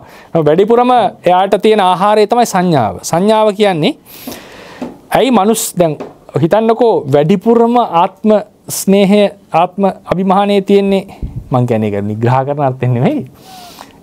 වැඩිපුරම ආත්ම අභිමානයේ තියෙන පිරිසක් ගත්තොත් එහෙම උගතනේ. හරි අමාරුවෙන් උගත්තා ඒ කතා කරන්නේ. මේ සමහරවිට හාමුදුරුවෝත් කතා කරන්න අමාරුයි. ඒක වෙනම කතාවක්. ඒ උගත්කම නිසා වෙන එකක් තවත් හේතු ඇති ඒකට. උගත් කියලා හිතන් ඉන්න නිසාත් ඒක එනවා. මං කියන්න කැමති නැහැ සමහර රැකියාවන් තියෙනවා. ඒ කට්ටිය කතා කරන්න ටික අමාරුයි. ඒ කියන්නේ ඒ විෂය හු දන්නකොට ඒක හරි අමාරුයි කතා කරන්න.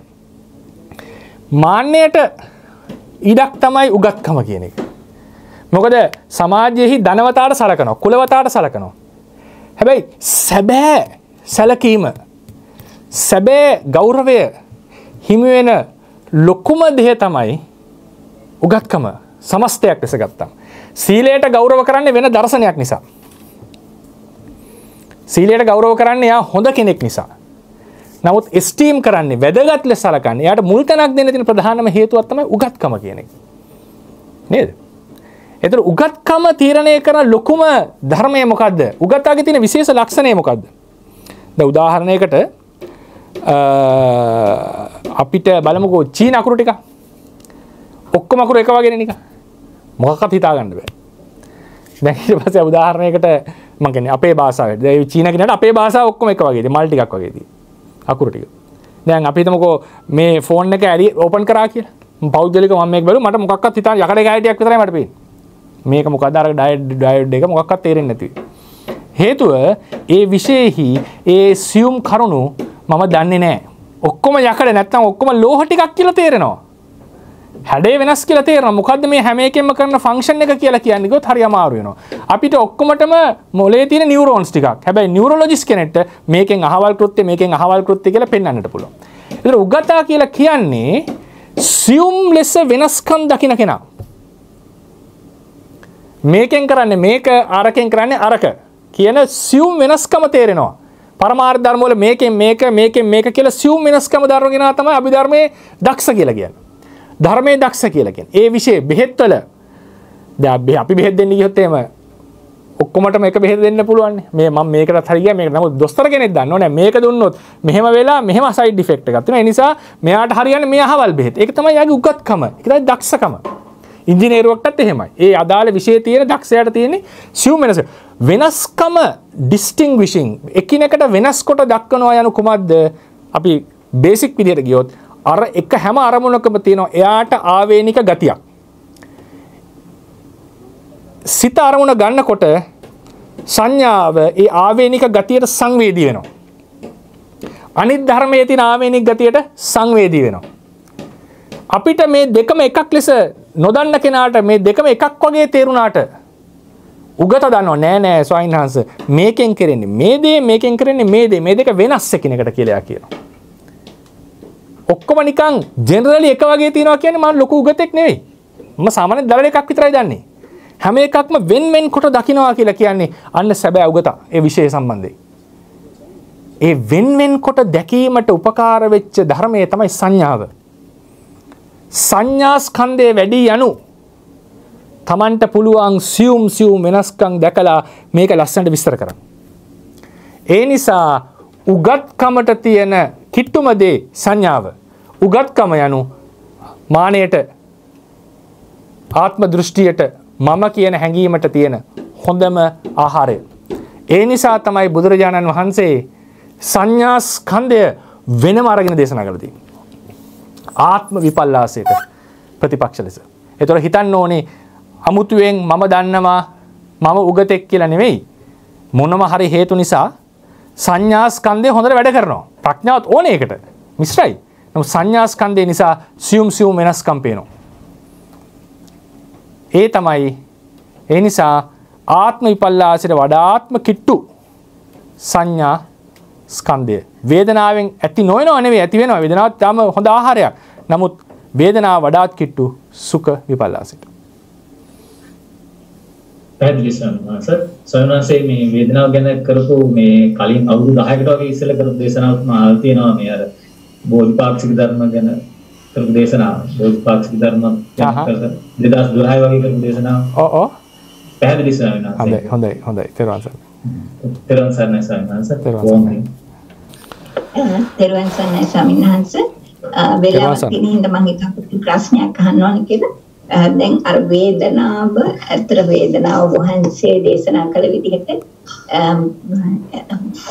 උච්චර වැදගත්කමක් තියනවද කියන්නේ සිත් ටික බෙදීමට පවා ඒ වේදනාව ඉවහල් වෙලා තියෙනවනේ ස්වාමීන් වහන්සේ.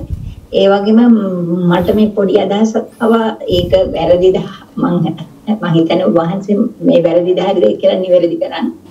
දැන් අර අඤ්ඤමඤ්ඤ දැන් ස්කන්ධ අඤ්ඤමඤ්ඤ මේ ප්‍රත්‍ය ගොඩක් තියෙනවනේ අඤ්ඤමඤ්ඤ විදිහට ප්‍රත්‍ය වෙන්නේ. එතකොට ඒ වේදි වේදනාව අනිකුත් සම්පයුක්ත ධර්මයන්ට ඒ වේදනාව ගත්ත රසය අඤ්ඤමඤ්ඤ විදිහේ වෙනකොට ඒක ප්‍රත්‍ය වෙනවද කියලා තමයි මට මගේ හිතට නැගුණේ සම්මානස. ඒ කියන්නේ වේදනාව ආරම්මන රසයේ විඳිනවා අඤ්ඤමඤ්ඤව එකතු වෙලා හින්නින්ද එයා හරහා අර කට්ටිය යනවා කියන එකද? ඒ කියන්නේ ලීක් ඉස්සලම වේදනාව තමයි ගන්න ආරම්මන රසය. යාගෙන් ලීක් වෙන අනිත් අයට කියලා එහෙමද? එහෙම නේද?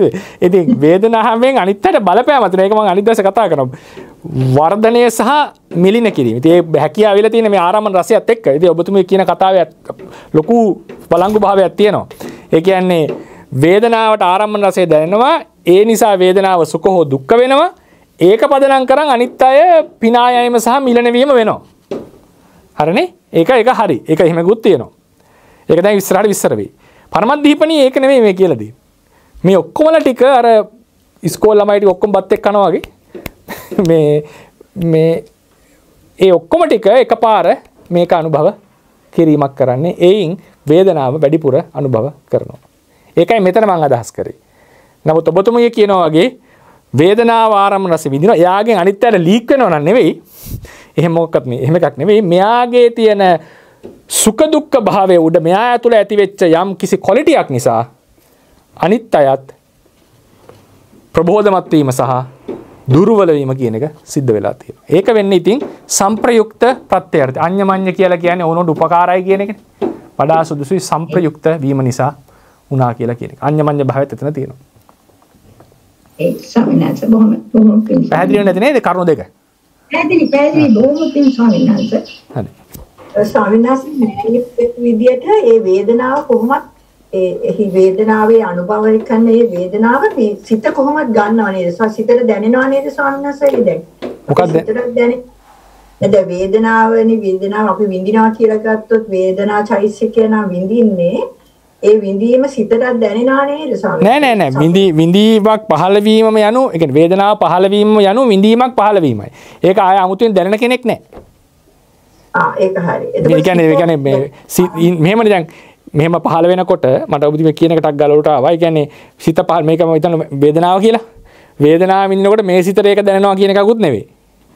වේදනාව විඳිනකොට වෙන සිතකින් ඒක දැනගන්නවා කියන එකකුත් නෙවෙයි. වේදනාවේ පහළ වීමම යනු විඳීමයි. ඒක අරමුණ දැනගන්නේ සිතෙන්. අරමුණෙන් සිතට ફોකස් කරනකොට අරමුණේ තියෙන ආරම්මන රසයට වේදනාව සංවේදී වෙනවා. ඒකම.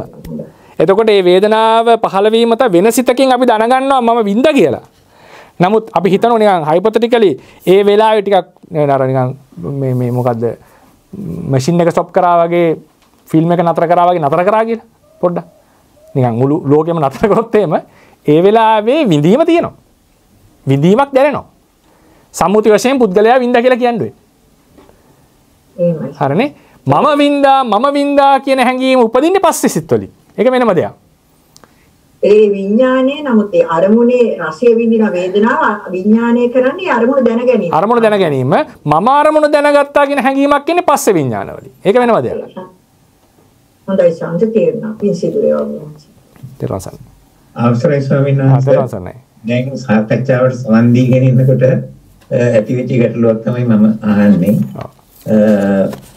අද පන්තියත් ඉස්සෙල්ලා දවසේ පන්තියේ ඔබ වහන්සේ විස්තර කරපු ආකාරයට අර අනුභවන කෘත්‍යයක් නිසා මට ඇතිවෙච්ච අවබෝධය තමයි ඒ වේදනාව පහළ වීමේදීම මොකක් හරි චිත්තුත්පාදයක වේදනාව පහළ වේදීම අරමුණේම තියෙන ලක්ෂණය තමයි අනිටු බව. හරි. එතකොට වේදනාවෙන් කරන්නේ ඒක රීඩ් කරන එක විතරයි. ජඩ් කිරීමක් නැහැ. එහෙම නම් එතකොට අර පරමත දීපනේ තියෙන විදිහට අනිත් සංපයුක්ත ධර්මත් ඒ ඊට අන්නට බවත් සමගම තමයි ඒ රසය ඒක දිශානුභාවයෙන් හරි දැනගන්නේ. ඒ රසයට සංවේදී වෙනවා කියන එක නේ කියන්නේ ඔබතුමා. එහෙමයි ස්වාමීන් වහන්සේ. ඔව් ඉතින් ඒක තමයි උන්වහන්සේ දහස් කළා ඇත්තේ. ඉතින් නමුත් අනිත් පැත්තට දැන් අර මල්ලිකා දිසානායක මේ නෝන මහත්තයා ආපු ප්‍රශ්නේ අනුව වේදනාව මගින් වේදනා චෛතසිකයෙන් වේදනාව දැනගෙන ඒක ඊට අනිටු බව තීරණය කරලා ඊට පස්සේ අනිත්වට ඒ බව අනේ එහෙම එකක් නෙවෙයි එතුමේ කිව්වේ වේදනාවෙන් අරමුණු රස විඳිනකොට වේදනාවේ අනිත්‍ය සංප්‍රයුක්ත නිසා ඒ කට්ටියට ඒක දැනෙන බව ජජ් කිරීමක් නෙවෙයි එකට ඉන්න නිසා මෙයා මේ උදාහරණයකට මෙයා රස්නේ දෙයක් නම් මෙයා වේදනාවෙන් අල්ලුවා මෙයාත් වේදනාවට රත් වෙනවනේ. රස්නේ දෙය ඇල්ලුවම එතකොට ළඟ ඉන්න අයත් රත් වෙනවනේ. එහෙම එකක් එතුමිය අදහස් කරේ. එහෙමයි. එතකොට එහෙම එකකුත් තියෙනවා. එහෙම නැත්නම් අර මෙයා ඇසිඩ් ටික බිව්වා මෙයාට ඇසිඩ් ටික ෆ්ලෝ වුණාද කියලා හොත් එහෙම එකක් නෙවෙයි. එතකොට තියෙන්නේ අර පරමත් දීපනේ තියෙන්නේ මොකක් හරි දියරයක් තියෙන මොකක් හරි හැමෝම ටික එක අනුභව කරනවා වගේ සිද්ධියක්. ඉතින් අර ඔබතුමා කිව්වාගේ චිත්තචෛසික දැන් සිතෙන් අරමුණ දැනගන්නකොට වේදනාවෙන් අරමුණට සංවේදී වෙනකොට අනිත් ධර්මත් ඒ සංවේදී වෙනවා කියලා කියන්නේ ඉතින් අර මේ කනවා වගේ මොකක්වත් එහෙම එකක් නෙමෙයි දැනගැනීමන්නේ රීඩ් කිරීමක් වගේ එකක් නෙමෙයි තියෙන්නේ. ඒකට සංවේදී වෙනවා කිට්ටු වෙනවා වගේ එකක් නේ. එතකොට ඒ බවත් සහිතව ඒ අරමුණෙහි ඒ ගතිය තියෙන නිසා ඒ බවත් සහිතව සංවේදී වුණා කියන එක තමයි උන්වහන්සේ අදහස් කළේ. ඒ බවට සංවේදී වෙමින්. ඉතින් අර ඔබතුමා කිව්වාගේ මේ ඒ රීඩ් කරනකොට අරකට එක්ක රීඩ් වෙනවා කියලා. ඒතකොට තමයි කෙනෙක් ප්‍රශ්නයක් අහන්න පුළුවන්. එතකොට ස්පර්ශයේ කෘත්‍ය දෙකක් තියෙනවද කියලා. අරමුණට සංවේදී වීමත් අරමුණ ස්පර්ශ වීමත් අරමුණේ ආරම්භන රසයට සංවේදී වීම. එහෙම වුණොත් අපිට ස්පර්ශය උගන්වනකොට ඒක කියන්නේ සුදුසුයිනේ. එහෙමයි. එහෙමත් එක්කුත් එනවා. ෆන්ඩමෙන්ටල් එක අනිත් අනිත් පැත්තට රිවර්ස් කරාම ස්පර්ශය කතා කරනකොට ස්පර්ශයත් ආරම්භන රස වෙනවා. ඒක තමයි පරමද්දීපනේ තියෙන්නේ. පරමද්දීපනේ කතාව එන්නේ නනු එහෙමනේ කියන්නේ.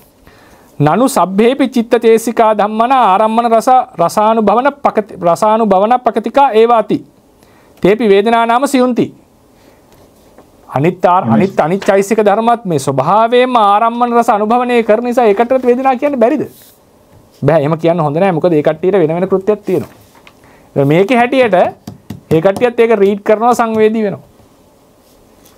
ඉතින් ඒක මේ තේරවාදී තියෙන අදහස් දෙකක් නිසා තමයි මම ඉතින් අහවල් එක හරි අහවල් එක වැරදි කියලා කියන්නේ නැතුව මේ ඒ අදහස් දුන්නේ. ඔබතුමා කියනවා වගේ පරමත දීපණීය ක්‍රමයේදී එහෙම එකක් තමයි වෙලා තියෙන්නේ. රීඩ් කරන අරයා අනිත් අයත් ඒක ඒ විදිහටම ඒ රීඩින් එකත් එක්කම ගන්න. මොකද මේ මෙයාගේ තියෙන ගතිය. හැබැයි මෙහෙම ප්‍රශ්නයක් තියෙනවා. මෙයා ඉෂ්ට නොවිලා අනිෂ්ට ලෙස ගන්න පුළුවන්. දැන් හෙට අපි අනිත් දවසේ කතා කරනවා ඒක. ඇත්තටම ඉෂ්ට ආරම්භණයක් අනිෂ්ට ලෙස ගන්නවා. ඒක ගන්නේ වේදනාවට වඩා ඒ සිතේ තියෙන තව ඒ කියන්නේ පරිකල්පනයේ දෘෂ්ටිය නැත්තම් මොනවා හරි හේතු නිසා ඒක ගන්නවා. එතකොට මුළු චිත්තෝපාදයේ මේ ආදිහා බලන්නේ වෙනම කෝණකින්. එහෙමයි. එතකොටත් හැමෝම සංවේදී වෙනවා ඒකේ හැටියට.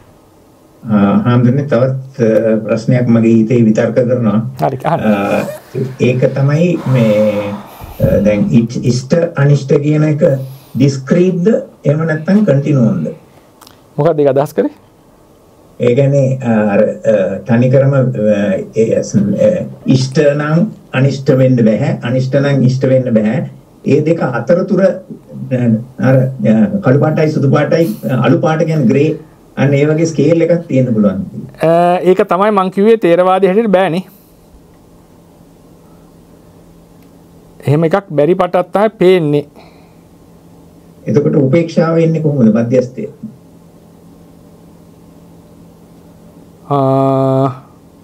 ඒක තමයි උපේක්ෂාව දැන් බෙදීම ආවේ. දැන් අපි බෙදුවේ ආරම්මන රසය ගත්තම ප්‍රධාන වශයෙන් තියෙන ඉෂ්ට අනිෂ්ට.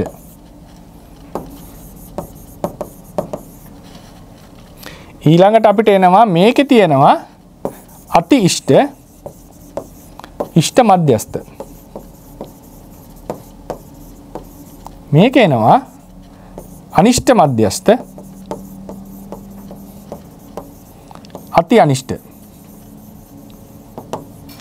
ඉතින් මේ දෙකට තමයි මේක ඉතින් මට ඒකාන්තයෙන් මෙහෙමයි කියනට වඩා බොහෝ දුරට මේ කියන්නේ මේකේ හරි මෙතන බෝඩර් එක ගහන්න අමාරුයි කොතනින්ද මේක ඉවර වෙන්නේ කියලා.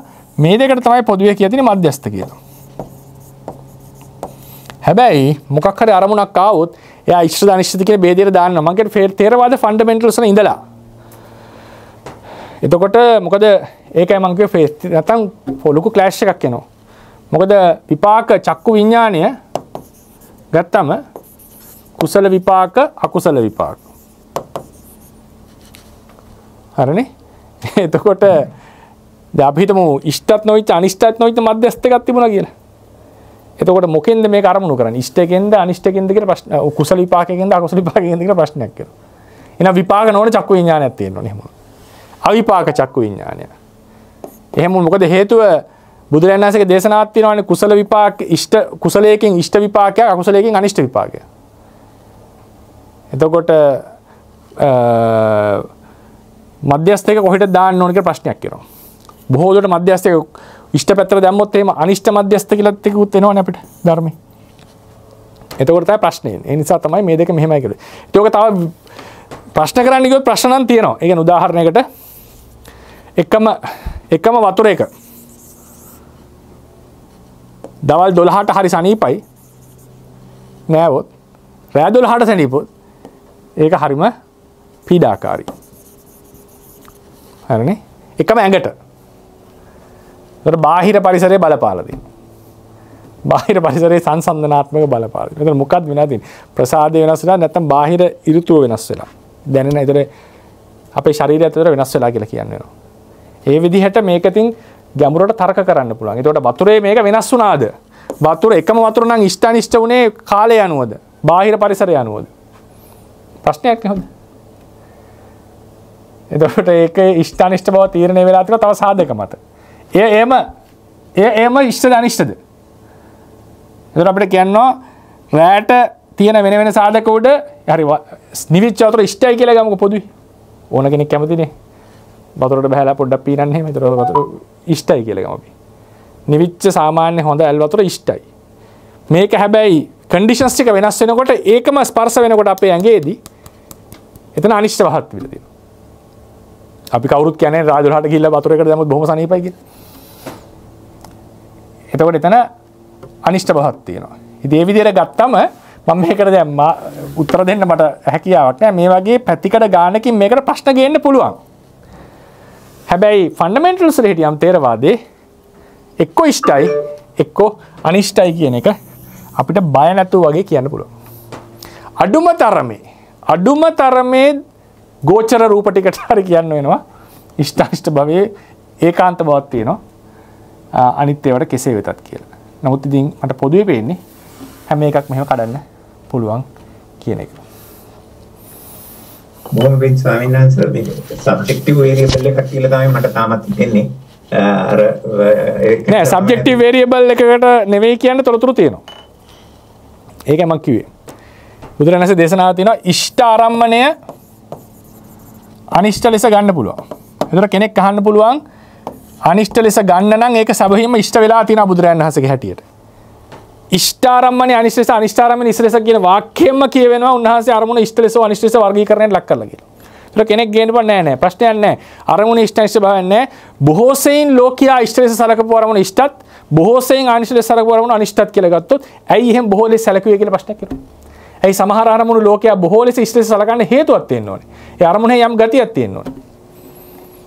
ඒතර ඒ නිසා තේරවාදයේ හැටියට ඉෂ්ට අනිෂ්ට භව ඔබ්ජෙක්ටිව් තැන තමයි තිබිලා තියෙන්නේ. බුදුරජාණන් වහන්සේ එතන හිටියා කියන තරුතුරු පැහැදිලිවම තියෙන සූත්‍රවල. නමුත් ඒ බෙදීම අපි ඩීප් ඇනලිසිස් එකකට ගිය ගමන් අමාරු තැන් වලට වැටලා තියෙනවා. එතකොට දර්ශනයේ තියෙන ප්‍රශ්නයන්නේ do the objects inheritedly have a pleasantness or unpleasantness? ඒක ඇත්තට අභ්‍යන්තරයේ ඒකේ inherited ඒකේ ගැබ් වෙලා තියෙනවද?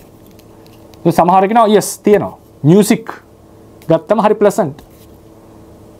මොකක් හරි අපි තුමු කපුටෙක් වගේ කෑ ගහන සද්දයක් ගත්තොත් ඒක ටිකක් අන්ප්ලසන්ට්. ගෝසාකාරී තැනකට ගියොත් ඒක අන්ප්ලසන්ට්. කපාටයිලා හෝන් එක ගහුවොත් කන තියලා ඒක අන්ප්ලසන්ට්. ඒක හැමෝම අන්ප්ලසන්ට් කියලා. ඒතකොට ඒකේ ඇත්තටම එහෙම බවක් තියෙනවා කියලා තර්ක කරන පිරිසක් ඉන්නවා. සමහර කෙනා නැහැ කියලා. එතික්ස් වලත් ඔය ප්‍රශ්නේ තියෙනවා. ඒ නිසා බුදුරජාණන් වහන්සේ ඉඳලා තියෙන්නේ ඔබ්ජෙක්ට් එකේ සතු ගුණය තියනවා කියන තැන.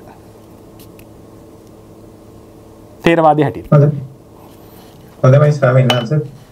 ඔබ වහන්සේට බොහෝම පිං. ඒ වගේම තෙරුවන් සරණයි. තෙරුවන් සරණයි.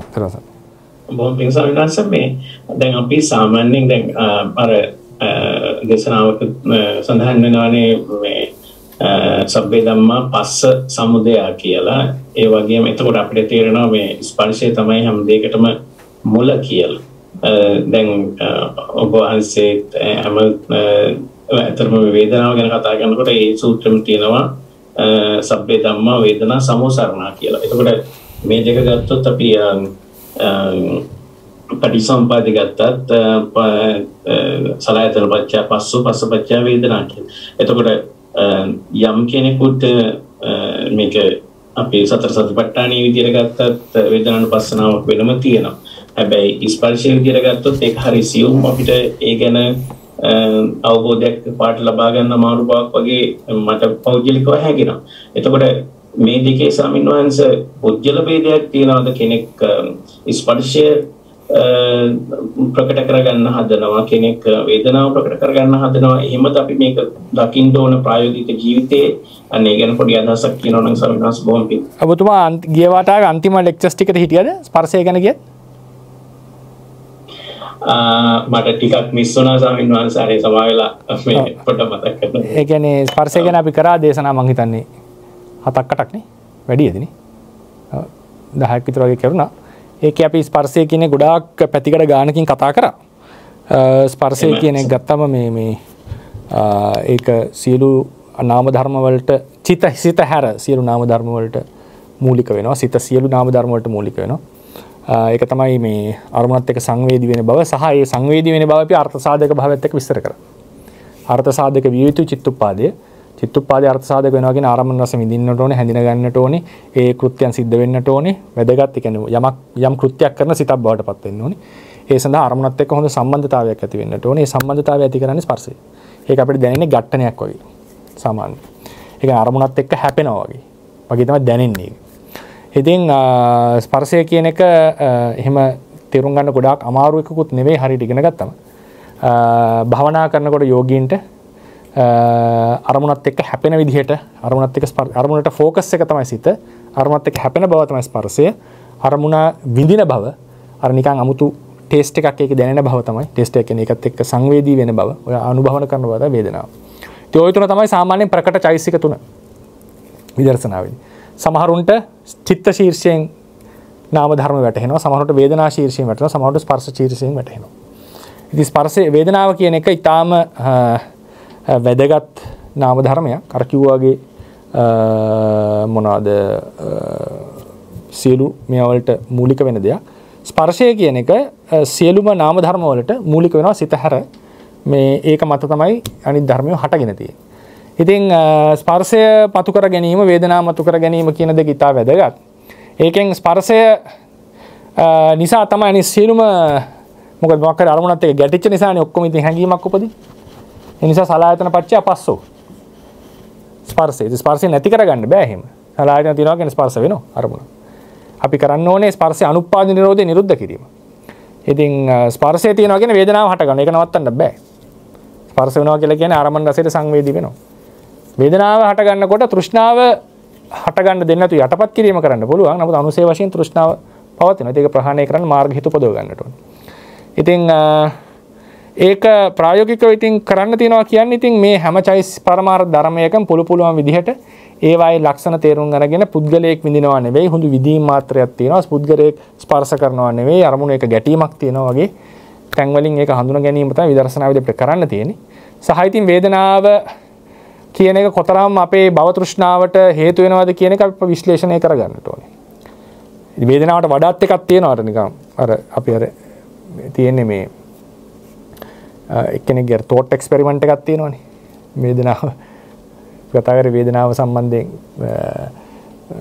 එක්ස්පීරියන්ස් මැෂින් එකට දාන්න. ඒ කියන්නේ එක්ස්පීරියන්ස් මැෂින් එක මේ උදාහරණයකට ඒක නිකන් උපකල්පනයක්. ඒක මම ඉස්සරහට කතා කරා ඉදිරියේදී. නියුරෝ සයන්ටිස්ට්ලා කට්ටියක් මැෂින් එකක් හදනවා.